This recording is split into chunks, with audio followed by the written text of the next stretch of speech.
Some major kudos due to Kirk Ferentz and his staff for being able to retain his roster, basically his entire roster, through that early May transfer portal deadline. More on that in a couple of minutes.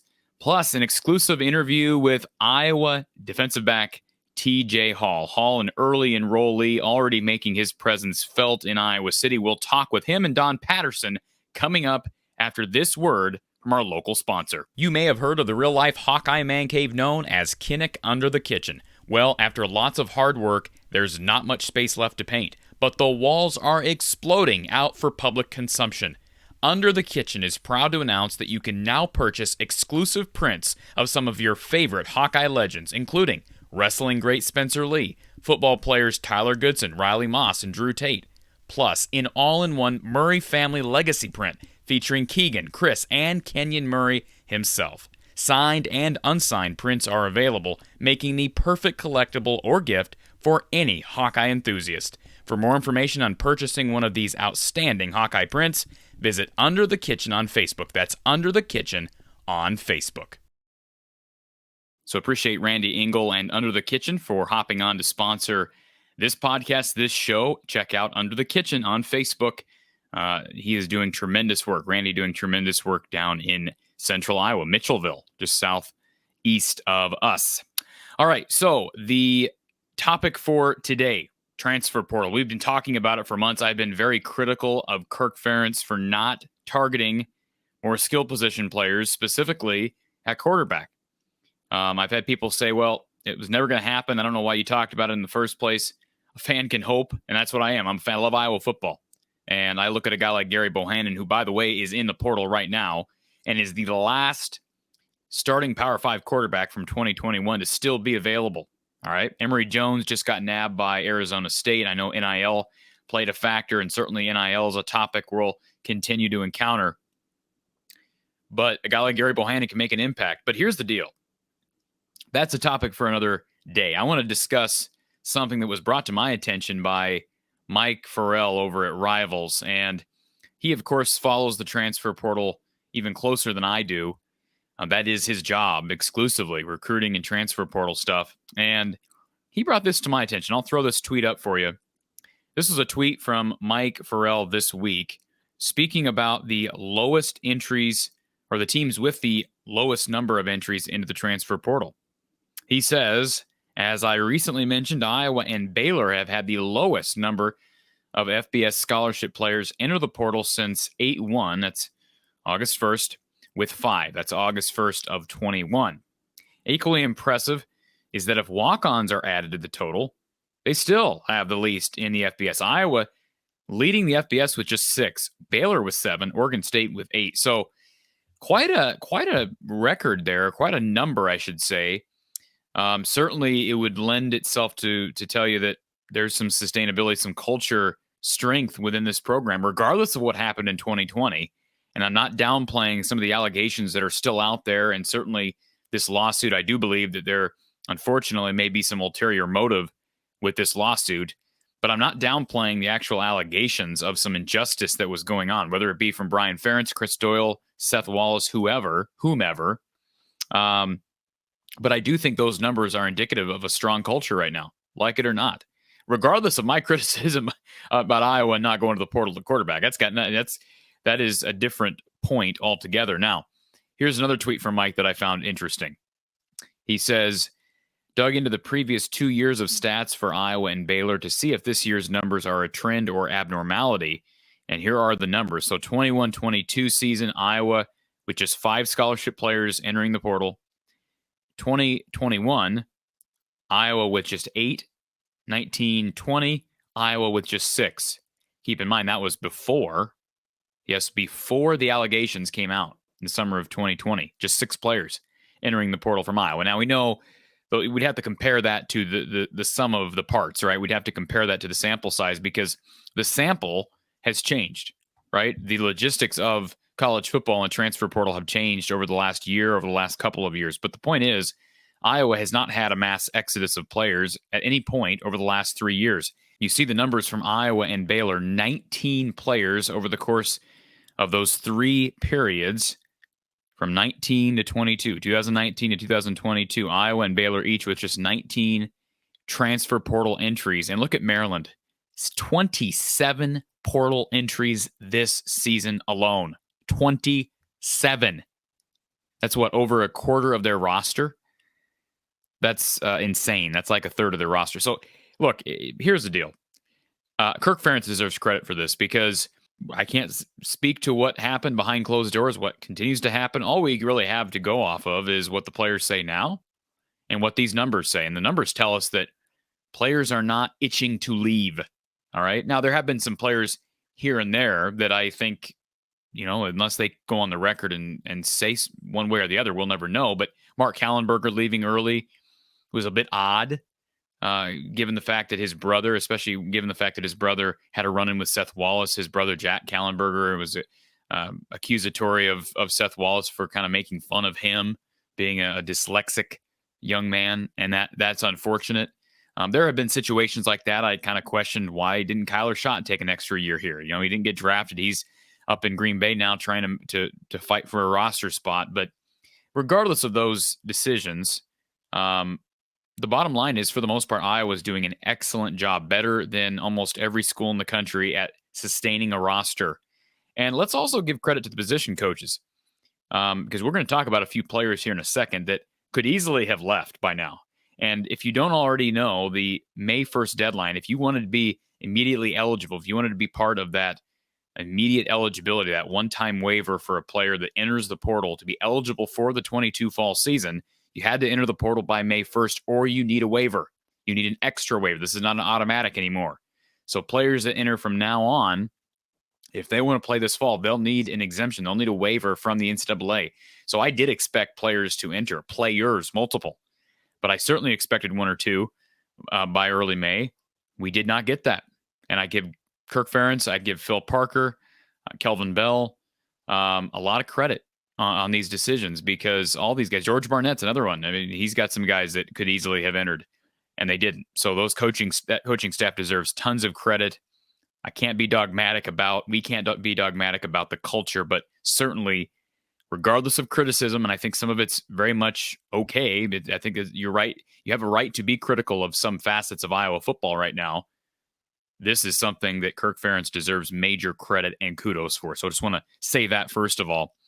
Let's talk about some of the players that decided to stay, at least for now. They've decided to stay. We know it's been widely publicized. Alex Padilla, he has made it clear that he's here.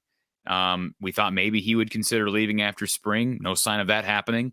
But how about these three guys? Tyler Indris, a 4-star recruit from Norwalk. Why am I bringing up Tyler? Well, if you don't recall, he was recruited by some major programs: Iowa, Wisconsin, Minnesota, Iowa State.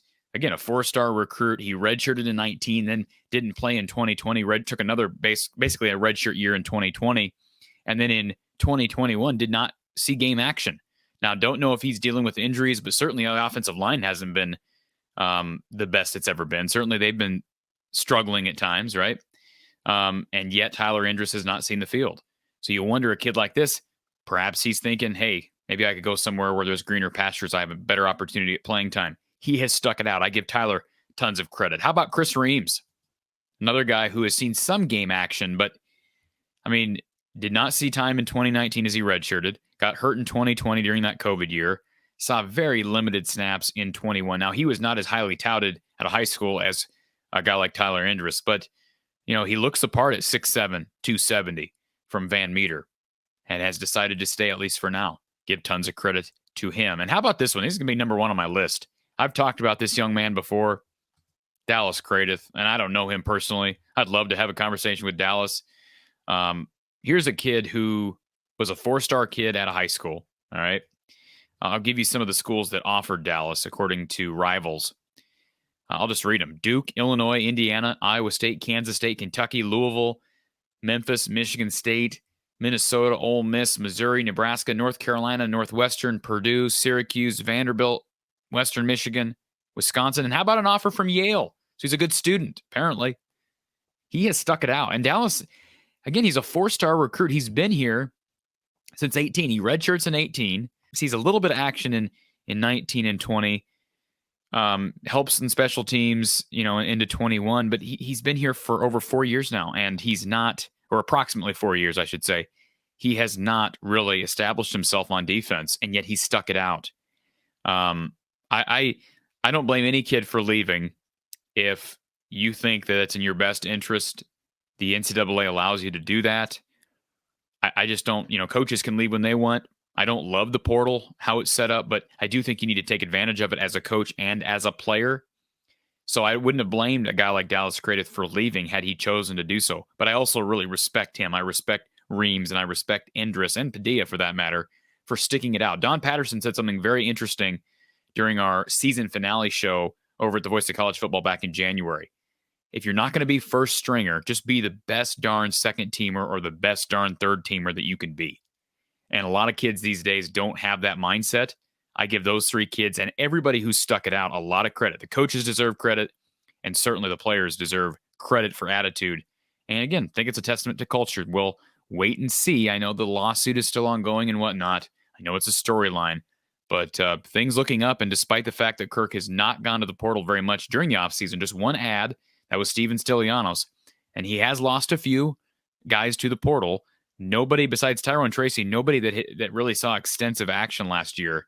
I give Kirk Ferentz a lot of credit for retaining this roster and keeping it in place. We know Iowa basketball still looking for a big man in the portal. They've lost out on Theo Akuba, on Fardaz Amack. Who will they get? Will they get somebody? I certainly think they will. That's a topic for another day. But don't lose hope, folks. They will get somebody at that 5 spot. I'm convinced of that. I do believe that Josh Agundale is going to take a significant step forwards. All right. And I think it's clear because I don't see any reason why Fran would take the guy back if he's entering the portal and he says he wants to leave. You're already planning on. It's clear that Iowa's still recruiting big men in the portal. You've got 7-foot Riley Mulvey back for his second year. You've got Owen Freeman, who's 6'10", 6'11", coming in 23. I don't see any reason for Fran to take Josh back unless they believe that he's going to take a big jump. And I think, this will likely be the key year. I mean, if he doesn't this year, he may enter the portal again next year. And I guarantee you, if he does that, he's not coming back. I do believe we're going to see a jump from Josh. Now, how big of a jump, we don't know. But he does have some good traits. He's got a nice little post-up game. I know his touch has been a problem. I've heard people complain about that. But he hasn't seen the floor much, right? But he's physical. He can play defense. And he seems to have some nice post moves. So let's just wait and see on Josh Agundale, but they will get somebody else in the portal. Mark my words on that. All right, let's talk to TJ Hall. TJ, tremendous young man. You're going to hear that in this interview. But I sat down with Coach Don Patterson and TJ Hall to discuss TJ's decision to come to Iowa and his goals moving forward. Don Patterson was instrumental in getting TJ to come here. If you don't know the story on TJ, his dad, Terrence, played for Coach Don Patterson when Don was the head coach at Western Illinois. Terrence, a star wide receiver. Iowa recruits TJ out of the San Joaquin Valley down in California. Don Patterson, very instrumental in getting him up here. So without further ado, let's give our attention to an up-and-comer who really made his impact known this spring. Here's TJ Hall. I gotta ask you a couple questions, TJ. So I'm going to do this a little differently. I've got a few questions that I like to ask incoming Iowa recruits, but specifically you. And I want to talk, first of all, about your high school experience. You haven't had time to really adjust to the climate, but I know Fresno's a lot different than Iowa City. So first of all, what's been your experience? I'm assuming you grew up in Fresno. Yeah, so for the most part, grew up in Fresno, moved away, but pretty much been there my whole life. The transition coming from Fresno to Iowa is definitely different. You know, where I'm from, it doesn't really snow like that. You have to drive about an hour or two. And stepping off the plane, seeing all the snow, feeling the weather, it was definitely different, but it's nothing I can't handle. Just from back home, usually it's very hot. Even in December, it was hot, always sweating. But coming to Iowa, you know, I know God won't put me through anything I can't handle, so I know I'll be just fine. TJ, let me share with you what I used to tell. I used to recruit Texas years ago when I was at Iowa. And, of course, we had such a great program. Nobody could ever say anything bad about the football program. The only thing that the Texas schools would say is it's going to be really cold up there in the wintertime. Yeah. And so I finally figured out a good response for them. when I was talking to a Texas recruit, and in your case, a guy from the San Joaquin Valley, I could say the same thing to him. I might say, listen, you can't fool me because I grew up in Texas. What's the season for extreme weather in Texas? It's called summer.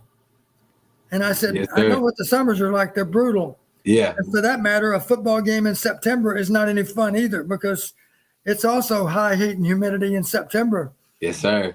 And so in the summertime, what do? Well, you dress appropriately and you don't spend all kinds of extra time outside. Yeah. You try to stay cool and stay indoors as best you can. Yes, sir. And the reason I bring it up that way to these recruits in Texas, and then I simply respond, okay, our season for extreme weather in the Midwest is the winter. So what do we do in the winter? The same thing you do in the summer. We dress appropriately and we don't spend any extra time outside. Yeah.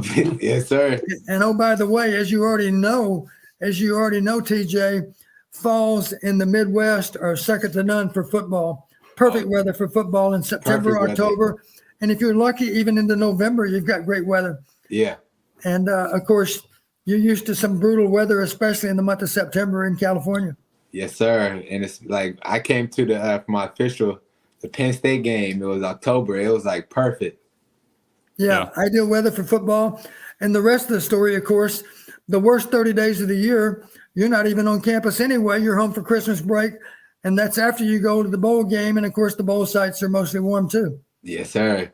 So I got to ask you, Don talked about your dad, Terrence, and his experience at Western, but I know Kirk Ferentz even talked about how big of a role Coach P played in your recruitment. It's not often Iowa goes out to California and is able to land a kid that was wanted by the likes of Arizona, Washington, Michigan, etc. So what sold you on Iowa, and how, just talk about Terrence, what your dad has told you about Coach Patterson. Man, he's told me a lot. One, started with Coach Patterson, how he came from the Hayden Fry tree, and that's a long line. And then just Iowa, there's a lot of tradition here, the culture. This is the Iowa is the only football team here, and I just love how the fans, they're all in, they're bought in. Every game is sold out no matter what. And then the coaching stability, knowing the coaches will be here. They won't be going to another place or having another coach every couple of years. And then just meeting with Coach Parker and hearing him and hearing what the knowledge he has for the game, and then hearing how here they just are hard workers. They compete every play, and that's pretty much the type of player I am. I'm always competing, always working hard. Now, TJ, are you about 175 right now, or is this a little bit low? A little bit low. You could go up about 4 or 5 pounds. Also, the height too. I'm 6'2". You're 6'2". Okay, because I saw one site had you at 6 foot, one had you at 6'2", so I figured I'd split the difference on that. So you are a lengthy corner, and I know I'm going to do this a little differently. Normally, Don, I wouldn't have you on here when I interview an Iowa recruit, but given the special circumstances, I'm going to ask you this question. What are TJ Hall's strengths? Well, TJ, I don't think you'll mind me talking about this. A couple of years ago, your dad texted me and he said, Coach B, I got a favor to ask. And I said, sure, what is it? And he said, would you do me a favor and take a look at TJ's video from his sophomore season? Yes, and I sir. want you to do me a favor and give us some ideas about things TJ should work on. And as you recall, TJ, I did that. And I reported back to your dad. And I'm sure that information got through to you. Yes, sir. And it wasn't anything that we need to share with the listeners, but it's safe to say, we were able to think of some things maybe where you have some room for improvement. And of course, I know you took those to heart. And that's one reason you still made rapid improvement, even from your sophomore to your junior and now your senior year. And one of the greatest compliments I could give you, TJ, I recruited a guy years ago from Texas to play at Iowa, and he played corner, and he played it really, really well. And he was taller than the average corner, just like you are. Yes, sir. And his name was Merton Hanks. Merton Hanks, yeah. And he was a great player and a great person. And he had a chance to turn down the University of Texas to go to Iowa. His mom always said Fred Akers could not understand why a top recruit in Texas would go to Iowa rather than go to the University of Texas. Yeah. And I guess the reason is simply, he felt a great sense of family at Iowa. And he also knew that Bill Brazier was a great defensive coordinator. Now you've got Phil Barker in that role for you. By the way, there was one other thing I said to a recruit from Texas, and it's something you alluded to a minute ago, TJ. You mentioned how big a deal it is to play for Iowa. And it's primarily because we don't have an NFL team in the state of Iowa. Yeah. So as I explained to the guys from Texas years ago, we are the Dallas Cowboys of Iowa. And at the time, the Cowboys were America's team. And they knew what I was talking about. It must be a big deal to play for Iowa, because if you're a little kid growing up in Iowa, you hope to someday be wearing black and gold. Yeah. And I know that's what a great thing for you to look forward to, is to feel very special to wear that uniform and to have so many people behind you. The entire state of Iowa is behind you. Yes, and sir. It's a lot to look forward to. I'm looking forward to it, Coach. With TJ being lengthy, I mean, I'm assuming you're probably going to end up playing corner at Iowa, right? Am I right on saying that, TJ? I mean, things can always change. I get that. But Don, I know you were never a defensive coordinator, but what does length do when you're a corner? Typically, you have a guy like Desmond King, for instance, who's 5'10", maybe 5'11", probably that's generous. So what will TJ's length be able to help him on as far as defensive play? There were times when we were going against corners that could cover, except they simply weren't very tall. And in some cases, I might even tell the quarterback, I don't care if the guy has good coverage or not, go ahead and put it up, because those 50-50 balls, we're going to win those, because this guy's simply not tall enough to compete against a taller receiver. Those 50-50 balls, people are going to think long and hard about throwing those against you, TJ. Yes, sir. Because I know you understand the high point of football. Yeah. And I also know for a fact that you got really, really good hands. Your dad had great hands. Yes, sir. And I know you proved yourself as a high school receiver, just like you proved yourself as a defensive back. Yes, sir. Yeah, they say a lot of DBs can't catch, but I'm not one of those. I know that. And as you noticed, Iowa's defensive secondary in general has good hands. Great hands. Led the we nation. don't pass up many opportunities, do we? Yes, no, sir. I wonder where you got those hands from, TJ. Maybe Mom. Yeah, I bet your mom had good hand-eye coordination too, didn't she? Because she was an athlete too, right? Yes, sir. Mom was an athlete too. The whole family was pretty much athletes. Mom was a softball player. Yep. And she was have at good hand-eye coordination to hit a softball. Yeah, she was at Western. She didn't play softball at Western though. Okay. So current defensive back room, TJ. Just to name a few, of course, Riley Moss returning. Kayvon Merriweather will be back. Obviously, X, as everybody's calling him, Xavier Wampa. But, I mean, Cohen and Trader, and then, of course, or Cohen and Tringer. Man, I have a hard time pronouncing his name already. And then, of course, Orlando Trader. I can go down the list. Jamari Harris. Are you close to anybody in that group yet? Yeah, pretty much a lot of them. Xavier, he's my roommate. Okay. Me, him, Orlando, and Cohen, we have a group chat. I'm definitely looking forward to getting closer with Riley Moss, Kayvon Merriweather, Terry Roberts. He was my host when I was a recruit, so I'm pretty close to him. But I'm just looking forward to getting even closer with everybody. If there's anybody that's going to teach TJ, Don, about working hard to earn playing time, it's a guy like Terry Roberts, who has busted his butt on special teams for 3-4 years now, Don. Very true. And, you know, the nice thing about our scheme, as you're well aware, TJ, our basic defensive structure is 5 defensive backs, right? Yes, sir. The cash position. I read something in the paper just the other day. There's some discussion about our experienced corner moving to that cash position. Maybe he's better suited to be that inside defender that's typically lining up over a slot. Maybe Riley could be better suited to play there, and maybe that's gives him a chance to project even better for the NFL than he already does. Yeah. So my point is, it's not unusual to find 3 cornerback types out there playing, the 2 that are playing corner and the guy playing cash. Mm-hmm. So yes, sir. You got additional opportunities to earn playing time just because we play pretty much almost all the time with the nickel personnel grouping. Yeah. Yes, sir. Yeah, I'm looking forward to earning my spot, working hard for all of it. Well, it won't come easy. You know, nothing worthwhile ever does come easy. Yes, sir. But it's there to be had. And I just always remind the guys, just focus on trying to be a little bit better tomorrow than what you were today. Yeah. And if you just make that little inch by inch improvement, you're going to end up as a great player. It's all there to be had. And I'm looking forward to watching you get that done. And I'm looking forward to having you over as a meal guest at our house sometimes. We're not breaking any NCAA rules if I invite you over infrequently. Yes, sir. Well, it won't be all the time, but it will be some of the time. That's for sure. Yes, sir. Definitely. Thank you, Coach. I really appreciate it. All right. I couldn't be prouder. And I'm also very proud of your parents because I know that both your mom and dad have done a great job of raising all you children. Yes, sir. Definitely. I've got just a couple more questions for you, TJ, and we'll let you slide. I know you probably got some other things on your mind. But first of all, we talked about your strengths. And again, your length stands out on tape. But what are your weaknesses? I'm going to ask you this question. What do you still perceive? I know you've worked on things, but what do you still perceive as weaknesses that you are planning on really focusing on this spring? Oh, man. Weaknesses?